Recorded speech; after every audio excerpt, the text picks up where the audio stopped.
नमस्कार दोस्तों, स्वागत है आपका एक बार फिर से सर्व ज्ञान एकेडमी के यूट्यूब चैनल पे। दोस्तों, आज की वीडियो में हम बात करेंगे गुप्तोत्तर काल से संबंधित या वर्धन वंश से संबंधित 50 महत्वपूर्ण प्रश्नोत्तरों के बारे में, जो आपके आने वाले एग्जाम के लिए बहुत ही महत्वपूर्ण होने वाले हैं और इन प्रश्नों को एग्जाम में बार बार पूछा भी जाता है। तो दोस्तों, वीडियो को अंत तक ज़रूर देखिएगा और दोस्तों आप कमेंट के द्वारा ज़रूर बताइएगा कि आपको इनमें से कितने क्वेश्चन के आंसर आए। और आपको हमारा वीडियो अच्छा लगा तो वीडियो को लाइक कीजिए, शेयर कीजिए, साथ ही साथ चैनल को सब्सक्राइब करें और बेल आइकन को दबाना ना भूलें, ताकि हमारा जो लेटेस्ट अपडेट है वो आपको मिलता रहे। तो दोस्तों, शुरू करते हैं गुप्तोत्तर काल से संबंधित 50 महत्वपूर्ण प्रश्नों में से। हमारा जो पहला प्रश्न है वो है, थानेश्वर में वर्धन वंश या पुष्यभूति वंश की स्थापना किसने की? इसके जो ऑप्शन दे रखे हैं, ए राज्यवर्धन, बी आदित्यवर्धन, सी पुष्यभूति वर्धन, डी नरवर्धन। तो दोस्तों, इसमें जो सही आंसर है वो आपको बताना है। आपको 5 सेकंड मिलेंगे।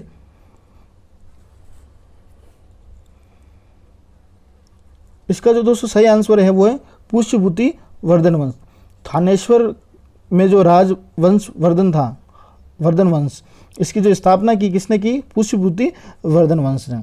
और दोस्तों, इस वंश का जो सबसे शक्तिशाली शासक या महत्वपूर्ण शासक माना जाए तो उसको माना जाता है हर्षवर्धन को। और इसी के कारण वर्धन वंश का महत्व अत्यधिक माना गया था। बात करते हैं नेक्स्ट क्वेश्चन की। सूची 1 को सूची 2 के साथ सुमेलित कीजिए। सूची 1 में राज्य दे रखे हैं और सूची 2 में उनकी राजधानी दे रखी है। जैसे वर्धन वंश है तो वर्धन वंश की राजधानी थानेश्वर थी, मोखरी जो राज्य था उसकी जो राजधानी वो कन्नौज थी, और वाकाटक जो थे उसकी राजधानी दक्कन थी, और मैत्रक की वल्लभी थी। तो दोस्तों, इससे संबंधित जैसे मैत्रक जो है राज्य हैं, इसके संबंधित जो प्रशासक थे उनमें भट्टार्क सबसे महत्वपूर्ण था, और धर्मचतुरसेन। इस मैत्रक राजवंश से 2 संबंधित शासक हुआ करते थे, धर्मचतुर और भट्टार्क। उसी प्रकार वर्धन वंश में जो सबसे मुख्य माने गए वो हर्षवर्धन को, और जो इसके संस्थापक माने जाते हैं वो माने जाते हैं राज्य वर्धन के पिता प्रभाकर वर्धन। इन प्रभाकर वर्धन के 2 पुत्र थे, एक का नाम हर्षवर्धन, दूसरे का नाम राज्यवर्धन, और उनकी एक पुत्री का नाम था राज्यश्री, जिसका विवाह ग्रहवर्मा के साथ हुआ था। बात करते हैं नेक्स्ट क्वेश्चन की। सुमेलित कीजिए। सूची 1 में राजवंश, सूची 2 में संस्थापक दे रखे हैं। जैसे आपको इसका मिलान करना है। सूची 1 में जो दे रखे हैं वर्धन वंश, जिसके जो संस्थापक माने हैं वो पुष्यभूति को माना है, और जो मोखरी है उसके जो संस्थापक माने वो माने ईशान वर्मा को, और वाकाटक जो राजवंश था उसका जो संस्थापक माना विंध्य शक्ति को, और मैत्रक को भट्टार्क को माना। अगला प्रश्न है, कदम राज्य की स्थापना मयूर शर्मन ने की थी, उसने अपनी राजधानी बनाई थी। आपके ऑप्शन दे रखे, ए बंगाल को, बी कन्नौज को, सी वैजयंतिया वनवासी को, डी इनमें से कोई नहीं। आपको इसका जो सही आंसर है दोस्तों वो बताना है।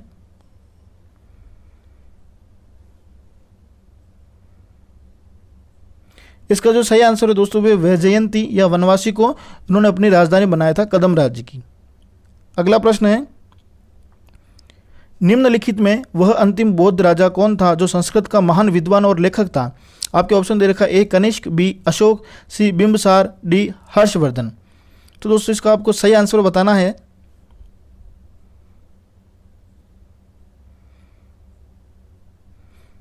इसका जो सही आंसर है वो डी हर्षवर्धन, जो बौद्ध राजा था किसका? वर्धन वंश का, जो संस्कृत का महान विद्वान और लेखक भी था, जिन्होंने 3 रचना लिखी थी। एक तो लिखी थी नागानंद, और एक रत्नावली, एक थी प्रियदर्शिका। इन्होंने 3 संस्कृत की रचना लिखी हर्षवर्धन ने। अगला प्रश्न है, हर्षचरित किसके द्वारा लिखी गई थी? आपके ऑप्शन दे रखा, ए कालिदास, बी बाणभट्ट, सी वाल्मीकि, डी व्यास। इसका जो सही आंसर है दोस्तों वो आपको बताना है।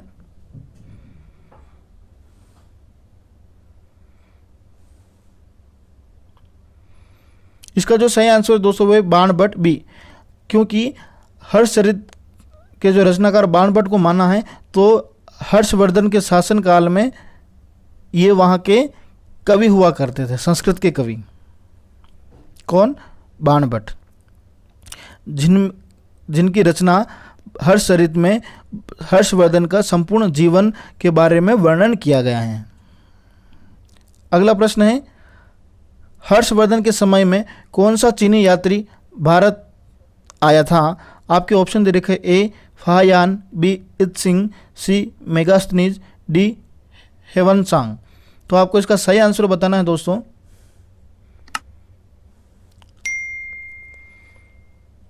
इसका जो सही आंसर है वो डी हेवनसांग हर्षवर्धन के समय में चीनी यात्री के रूप में भारत आया। और ये भारत क्यों आया था? ये बौद्ध शिक्षा प्राप्त करने के लिए आया था, साथ ही बौद्ध ग्रंथों को अपने साथ चीन ले जाने के लिए आया था। ठीक है। और हेवनसांग को और क्या कहा जाता है? यात्रियों का राजकुमार, यात्रियों का राजकुमार और नीति का पंडित, नीति का पंडित। और क्या कहा जाता है? वर्तमान शाक्य मुनि। इन आदि उपनाम से भी यह प्रसिद्ध हैं। और अगर दोस्तों एग्जाम में यह प्रश्न पूछा था कि भारत में सबसे पहले चीनी यात्री कौन आया, तो वो चीनी यात्री था मेगास्थनीज था, जो सबसे पहले आया था। अगला प्रश्न है, चालुक्य राजा पुलकेशिन द्वितीय को किसने पराजित किया था? आपके ऑप्शन देखा ए महेंद्र वर्मन प्रथम, बी नरसिंह वर्मन प्रथम, सी परमेश्वर वर्मन प्रथम, डी परांतक प्रथम। तो इसका जो सही आंसर है वो आपको बताना है।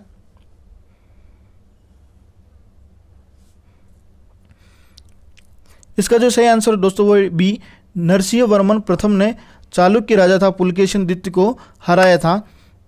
जो ये नरसिंह वर्मन है ये पल्लव वंश का शासक था, पल्लव वंश का। और इनको हराने के बाद, पुलकेशिन द्वितीय को हराने के बाद नरसिंह वर्मन ने वातापी कोंड की उपाधि धारण की थी, वातापी कोंड की उपाधि। अगला प्रश्न है, किस व्यक्ति को द्वितीय अशोक कहा जाता है? आपके ऑप्शन दे रखे ए समुद्रगुप्त, बी चंद्रगुप्त मौर्य, सी स्कंदगुप्त, डी हर्षवर्धन। तो द्वितीय अशोक किसे कहा जाता है? आपको इसका सही आंसर बताना है।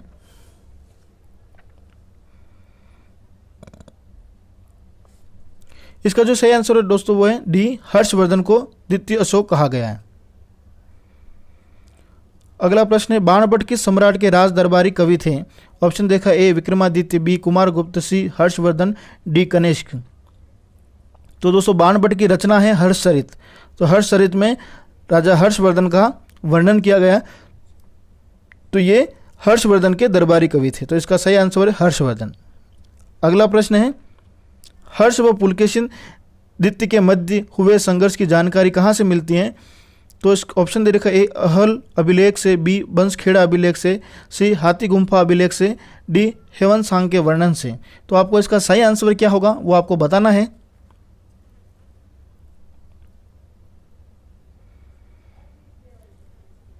इसका जो सही आंसर दोस्तों वो ए अहल अभिलेख से मिलती है। पुलकेशिन द्वितीय और हर्ष के मध्य में युद्ध हुआ था, और ये किस नदी के तट पर हुआ था? नर्मदा नदी के तट पर। और अहल अभिलेख के रचनाकार कौन है? रवि कीर्ति।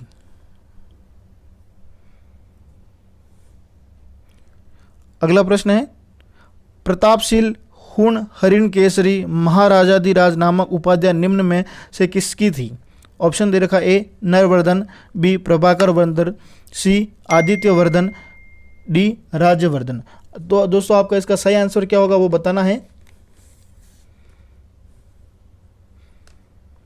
इसका जो दोस्तों सही आंसर है वो है प्रभाकर वर्धन, जो वर्धन वंश का सबसे प्रतापी शासक माना जाता है। और इसी के कारण हर्षवर्धन को सफलता मिली थी किसमें? अपने राज्य की सीमा बढ़ाने में। और प्रभाकर वर्धन के दो पुत्र थे, एक का नाम था राज्यवर्धन, दूसरे का नाम था हर्षवर्धन, और उनकी एक पुत्री का नाम था राज्यश्री, जिसका विवाह किसके साथ किया था? मोखरी के राजा थे शशांक के साथ इसका विवाह होता है। किसका? उसकी पुत्री प्रभाकर वर्धन की पुत्री, जिसका नाम था राज्यश्री। तो शशांक को मालवा का शासक था जिसका नाम था देवगुप्त, मालवा का शासक था, इसने शशांक को पराजित करके मार डाला था। तो इसका बदला लेने के लिए, शशांक का बदला लेने के लिए गौड़ नरेश थे, राज्यवर्धन ने शशांक को मार दिया था देवगुप्त ने, तो देवगुप्त को राजश्री के भाई राज्यवर्धन ने मार दिया था गलती से। तो देवगुप्त का वापस बदला लेने के लिए राज्यवर्धन की मृत्यु कर दी थी किसने? गौड़ नरेश था, गौड़ नरेश शशांक था, उसने उसको मार डाला। दोस्तों ध्यान देना, यहाँ पे राजश्री का विवाह ग्रहवर्मा के साथ हुआ था, थोड़ी सी गलती हो गई, ग्रहवर्मा के साथ में हुआ था, जो मोखरी के राजा था। शशांक तो थे वो गौड़ नरेश था, और मोखरी के राजा कौन थे? ग्रहवर्मा। ठीक है, अगला प्रश्न है, सम्राट हर्ष ने अपनी राजधानी थानवेश से कहाँ स्थानांतरित की थी? ऑप्शन दे रखा है, ए प्रयाग, बी दिल्ली, सी कन्नौज, डी राजगृह। तो इसका जो सही आंसर है दोस्तों वो आपको बताना है।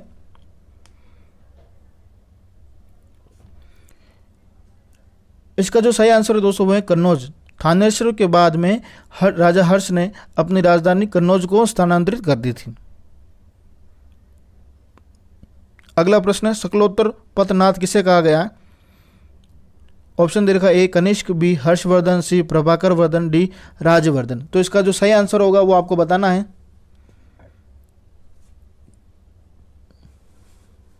इसका जो सही आंसर है वो है बी हर्षवर्धन को शकलोत्तरोत्पथनाथ कहा गया है। अगला प्रश्न है, हेवनसांग ने किससे शिलादित्य कहा है? ऑप्शन देखा, ए चंद्रगुप्त मौर्य, बी चंद्रगुप्त द्वितीय, सी अशोक, डी हर्षवर्धन।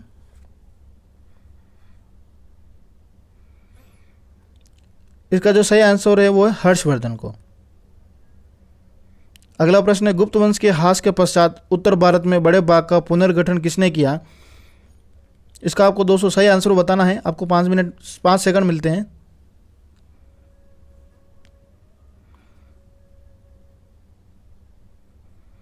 इसका जो सही आंसर है दोस्तों सी हर्षवर्धन।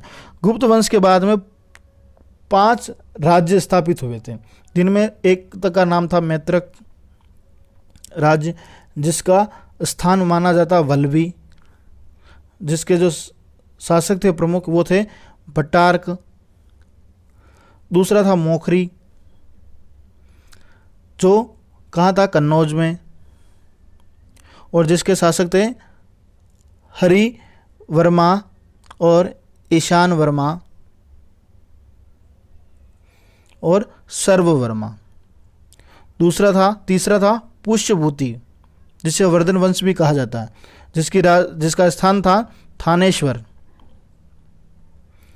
जिसके सबसे प्रमुख जो शासक थे वो थे पुष्यभूति और प्रभाकर वर्धन,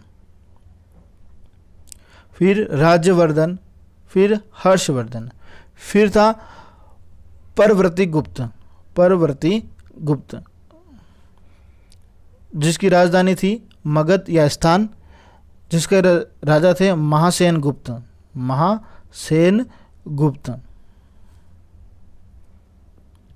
फिर थे अंत में 5वां राज्य था चंद्र या घोड़, जो बंगाल में पड़ता था और जिसका शासक था शशांक, जिसने प्रभाकर वर्धन के पुत्र राज्यवर्धन की हत्या की थी। इस प्रकार गुप्त काल के बाद या गुप्त वंश के बाद में जो 5 राज्य हुए, उनमें से जो सबसे बड़ा भाग था, जिसने सबसे बड़ा पुनर्गठन किया था, वो था हर्षवर्धन अर्थात पुष्यभूति वंश ने। अगला प्रश्न है, बंगाल का कौन सा शासक हर्ष का समकालीन था? तो बंगाल का जो शासक था, जिसे घोड़ कहा जाता है, चंद्र भी कहा जाता है, तो इसका जो राजा था वो था शशांक।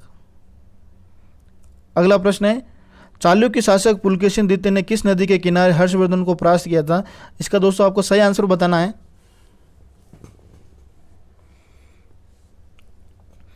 इसका जो सही आंसर है वो दोस्तों वो सी, नर्मदा नदी के तट पर चालुक्य शासक पुलकेशिन द्वितीय ने हर्षवर्धन को हराया था। और इसका जो उल्लेख मिलता है वो ऐहोल अभिलेख से मिलता है, जो अभी प्रश्न आया था ऐहोल अभिलेख से, और जिसके रचनाकार रवि कीर्ति हैं। अगला प्रश्न है, हर्ष के शासनकाल में उत्तर भारत का सबसे महत्वपूर्ण शहर कौन सा था?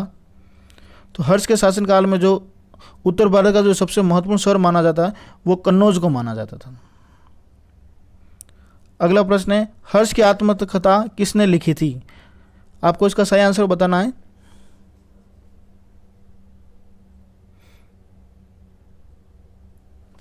इसका जो सही आंसर है वो है बी, बाणभट्ट ने हर्ष की आत्मकथा हर्षचरित में वर्णित की है। और बाणभट्ट का एक अन्य ग्रंथ है कादम्बरी, संस्कृत ग्रंथ है। अगला प्रश्न है, हर्षवर्धन अपनी धार्मिक सभा कहाँ किया करता था? ऑप्शन दे रखे हैं, ए मथुरा, बी प्रयाग, सी वाराणसी, डी पेशावर। इसका आपको सही आंसर बताना है।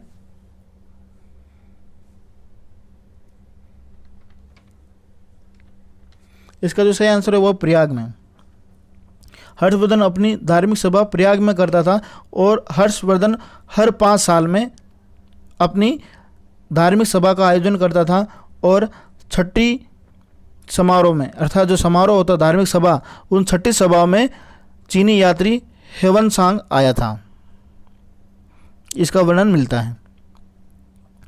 अगला प्रश्न, वर्धन वंश की राजधानी थानेश्वर किस प्रदेश में स्थित है? आपको इसका आंसर बताना है।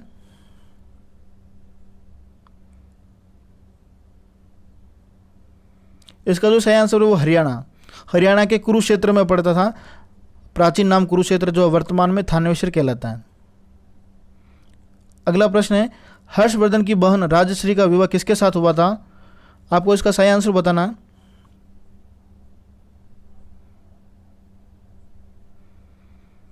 इसका जो सही आंसर है बी, मोखरी नरेश ग्रहवर्मा के साथ में हर्षवर्धन की बहन का विवाह होता। तो ग्रहवर्मा को धोखे से किसने मारा था? मालवा का शासक था देवगुप्त ने, जिसने मार दिया था। और देवगुप्त को वापस राजश्री का भाई था राज्यवर्धन, जिसने हत्या कर दी थी देवगुप्त की। तो इसका बदला लेने के लिए मोखरी घोड़ नरेश शशांक था, जिसने राज्यवर्धन को मार दिया था। तो राज्यवर्धन का बदला लेने के लिए हर्षवर्धन ने शशांक को पराजित किया था, जिस कारण से हर्षवर्धन को शिलादित्य की उपाधि भी दी गई है। और उन्होंने परम भट्टारक उपाधि भी ग्रहण की थी। परम भट्टारक किसने? हर्षवर्धन ने। और कब हुआ था ये? 606 ईस्वी के मध्य में। और उन्होंने थानेश्वर की अपनी राजधानी बनाया था, अर्थात थानेश्वर की गद्दी पर बैठे थे। कब? शशांक को वध करने के बाद, शशांक को पराजित करने के बाद। अगला प्रश्न है, हर्षवर्धन के अग्रज राज्यवर्धन द्वितीय की हत्या किसने की थी? आपको इसका सही आंसर बताना है। इसका जो सही आंसर है वो मालवा नरेश देवगुप्त ने हर्षवर्धन के भाई राज्यवर्धन की हत्या की थी। अगला प्रश्न है, हर्षवर्धन ने 606 ईस्वी में हर्ष संवत की स्थापना किस उपलक्ष्य में की थी? इसका जो सही आंसर है वो आपको बताना है। इसका जो सही आंसर है वो अपने राज्यारोहण के उपलक्ष्य में हर्षवर्धन ने हर्ष संवत की स्थापना की थी। अगला प्रश्न है, कौन वर्धन वंश की राजधानी थानेश्वर से कन्नौज ले गया? थानेश्वर से कन्नौज ले गया था। आपको इसका सही आंसर बताना है।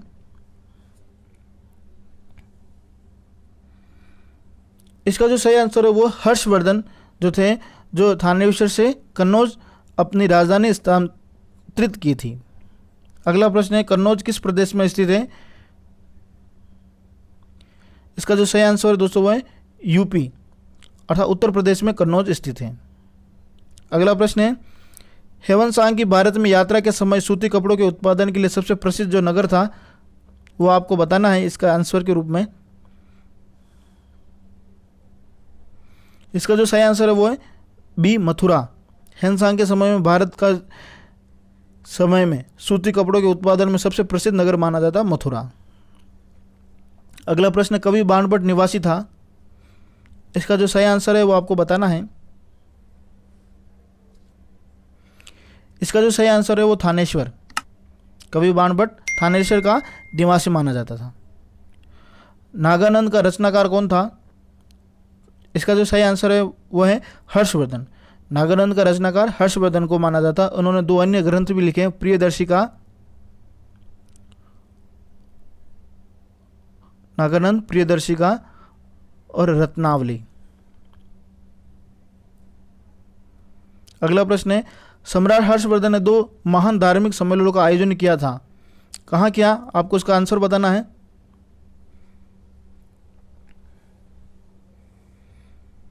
इसका जो दोस्तों सही आंसर है वो कन्नौज और प्रयाग में हर्षवर्धन ने 2 धार्मिक सम्मेलनों का आयोजन किया था।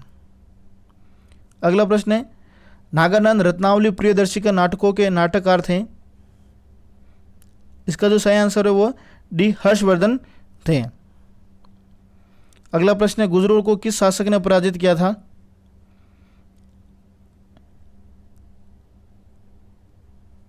इसका जो सही आंसर है वो हर्षवर्धन ने गुजरों को पराजित किया था। अगला प्रश्न है, आज भी भारत में ह्वेनसांग को याद करने का मुख्य कारण माना जाता है।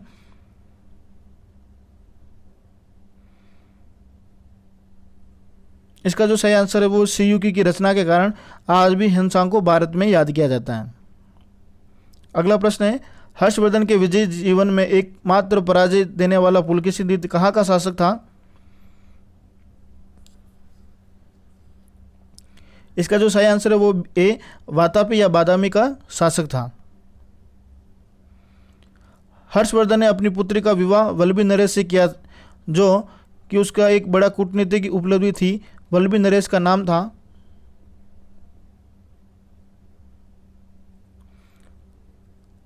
ग्रहवर्मा। क्या नाम था? ग्रहवर्मा। 641 ईस्वी में किसने चीन के राजा ताइत्सुंग के पास एक राजदूत भेजा था? इसका जो सही आंसर है वो हर्षवर्धन ने भेजा था। अगला प्रश्न है, किस चीनी यात्री को वर्तमान शाक्य मुनि या यात्रियों में राजकुमार कहा जाता है? इसका जो सही आंसर है बी ह्वेनसांग को कहा जाता है।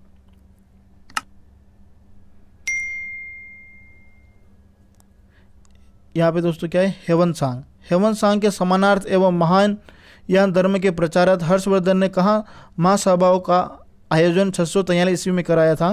तो इसका जो सही आंसर है वो है सी प्रयाग में। अगला प्रश्न, कुंभ मेला को प्रारंभ करने का श्रेय किसे दिया जाता है? इसका जो सही आंसर है हर्षवर्धन को दिया जाता है कुंभ मेला का आयोजन करने का श्रेय।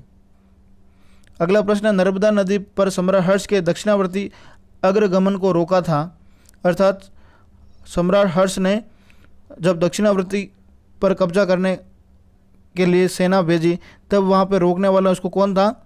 वो था पुलकेशिन द्वितीय ने। निम्नलिखित में किसने नालंदा विश्वविद्यालय को 100 ग्रामों की आयदान स्वरूप दिया था? तो इसका जो सही आंसर है वो डी हर्षवर्धन ने दिया था। अगला प्रश्न है, सूची 1 को सूची 2 के साथ सुमेलित करना है। हर्षचरित कादम्बरी जो रचना है सूची 1 में और सूची 2 में उनके रचनाकार दे रखे हैं। हर्षचरित कादम्बरी के जो रचनाकार माने जाते हैं वो है बाणभट्ट को। नीति शतक, श्रृंगार शतक, भक्ति शतक जो हैं वो भर्तृहरि के हैं। सूर्य शतक जो है मयूर के हैं और प्रियदर्शिका, रत्नावली और नागानंद जो है वो हर्षवर्धन के। दोस्तों यहाँ पे रत्नावली करना है, रत्नावली। अगला प्रश्न है, निम्नलिखित में से कौन हर्षवर्धन के दरबार से संबंध नहीं था? इसका जो सही आंसर है वो है कालिदास, क्योंकि कालिदास जो थे चंद्रगुप्त द्वितीय के थे, चंद्रगुप्त द्वितीय के जो गुप्त काल में थे। और भर्तृहरि, मयूर और बाणभट्ट जो थे हर्षवर्धन के दरबार से संबंधित थे। अगला प्रश्न है, कौन सही सम्मिलित हैं? अवंती हर्षवर्धन का प्रधानमंत्री था, सिंहनाथ महासेनापति हुआ करता था और कुंतल सेनापति और उपयुक्त सभी। तो यहाँ पे जो सही आंसर है वो है उपयुक्त सभी माना है। और जो स्कंदगुप्त हुआ था, स्कंदगुप्त, वो दोस्तों हस्त सेना का प्रधान हुआ करता था, हस्त सेना का प्रधान। और सामंत और महाराज जो हुआ करते थे वो नागरिक प्रशासन का प्रमुख होता था, नागरिक प्रशासन का प्रमुख। ये दोस्तों जो सारे हैं ये क्या है, हर्षवर्धन के शासनकाल में उच्च अधिकारी हुआ करते थे प्रशासन को संभालने के लिए।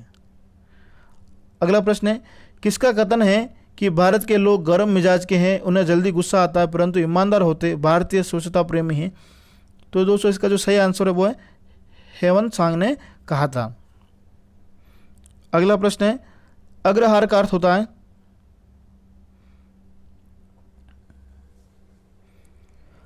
इसका जो सही आंसर है वो ब्राह्मणों को दिया जाने वाला कर मुक्ति भूमि अनुदान को अग्रहार कहा गया है। घटी यंत्र या तुला यंत्र का प्रयोग होता था? इसका जो सही आंसर है खेत की जुताई के लिए घटी यंत्र या तुला यंत्र का प्रयोग हुआ करता था। किसके शासनकाल में? हर्षवर्धन के शासनकाल में। अगला प्रश्न है, दक्षिण भारत के संदर्भ में एरीपति का अर्थ होता था? इसका जो सही आंसर है जलाशय की भूमि। हर्ष के काल में भू राजस्व की सीमा थी? इसका जो सही आंसर है वो दोस्तों आपको बताना है। इसका जो सही आंसर है बी 1/6 से 1/10 भू राजस्व की दर थी। दोस्तों हमारा वीडियो आपको कैसा लगा लाइक एंड शेयर करके ज़रूर बताइएगा और कमेंट के द्वारा बताइएगा, लाइक और शेयर कीजिएगा। और सर्वज्ञान एकेडमी को अभी तक आपने सब्सक्राइब नहीं किया तो चैनल को जल्दी से जल्दी सब्सक्राइब कीजिए और बेल आइकन को प्रेस करें ताकि हमारा जो लेटेस्ट अपडेट है वो आपको मिलता रहे। धन्यवाद।